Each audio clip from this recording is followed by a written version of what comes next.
बिस्मिल्लाहिर्रहमानिर्रहीम। शुरू ज़ात वबरकत के नाम से जो दिलों के राज खूब जानता है।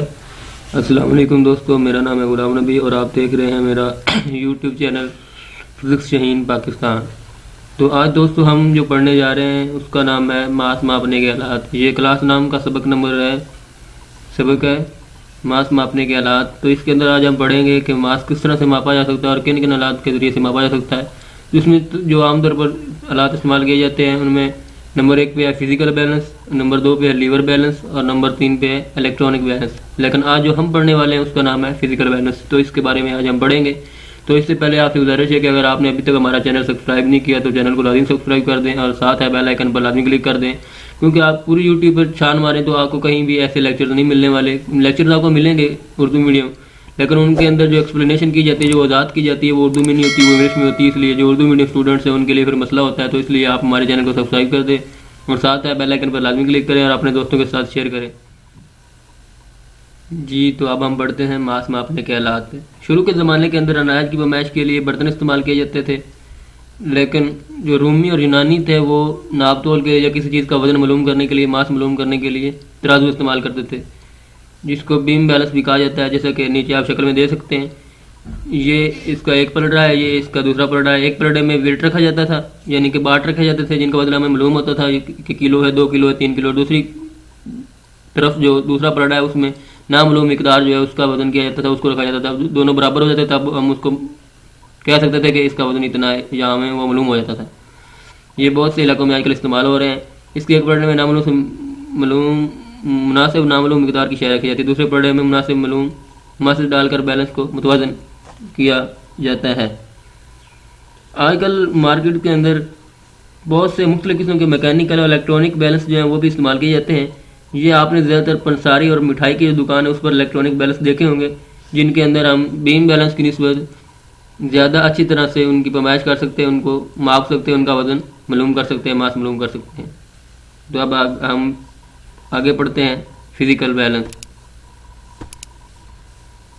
जी, तो फिज़िकल बैलेंस कहाँ पे इस्तेमाल होता है? ये आपको ज़्यादातर मिलता है साइंस की लेबॉर्ट्री के अंदर। जब आप साइंस की लेबॉर्ट्री के अंदर कोई भी तजुर्बा करते हैं या किसी भी छोटी चीज़ का मास मालूम करते हैं तो तब उस वक्त आप लेबॉर्ट्री के अंदर फिज़िकल बैलेंस इस्तेमाल कर रहे होते हैं। ये एक बीम और इसके दरमियान लगे फिलक्रम पर मुश्तमिल होता है।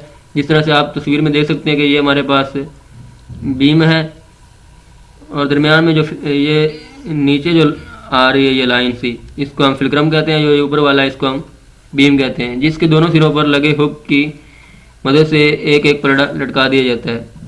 ये हमारे पास हुक है, ये जो आप नीचे इधर देख रहे हैं, एक पलड़ा इस साइड पे है और एक पलड़ा इस साइड पे। दोनों साइड पे हुक के दोनों साइड पे पलड़ा लगा हुआ है, जैसे कि आप शक्ल में देख सकते हैं। तो इसको हम मिसाल के ज़रिए हम समझेंगे क्या है कि किस तरह से हम इसको इस्तेमाल करते हैं, किस तरह से कोई भी चीज़ है उसका वजन इसकी मदद से हम मालूम कर सकते हैं।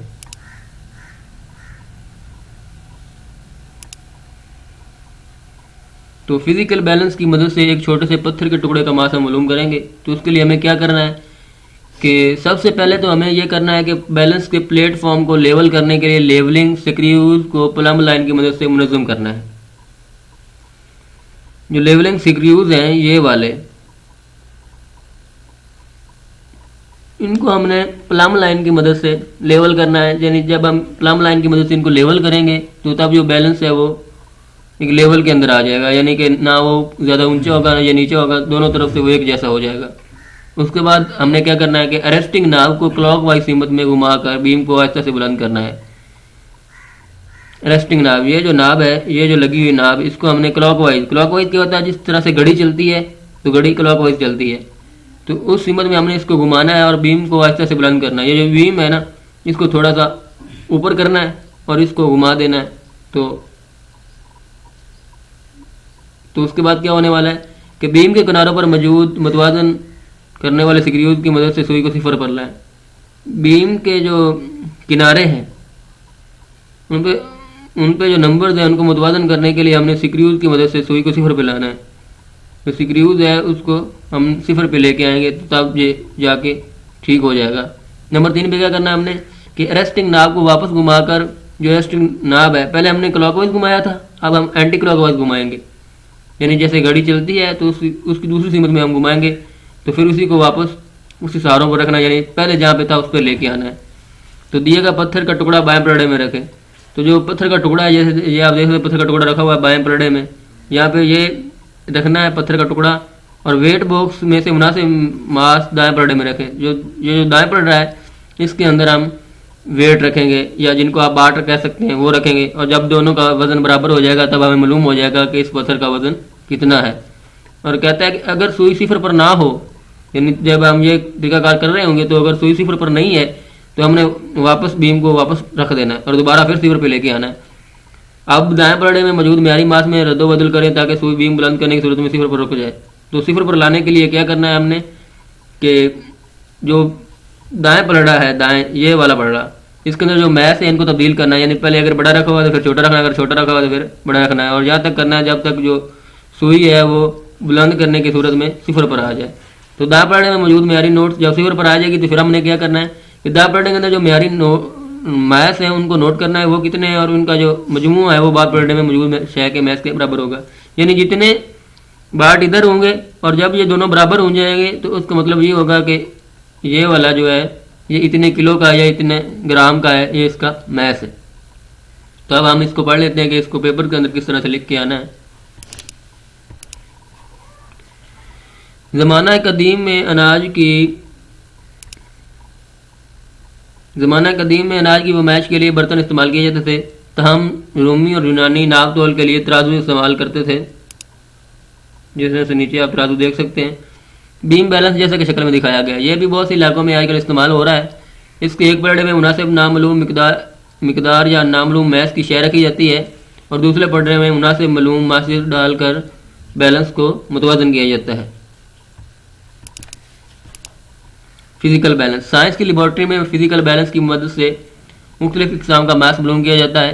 ये एक बीम और इसके दरमियान लगे फिलक्रम पर मुश्तमिल होता है, जिसके दोनों सिरों पर हुक की मदद से एक एक पलड़ा लटका दिया जाता है।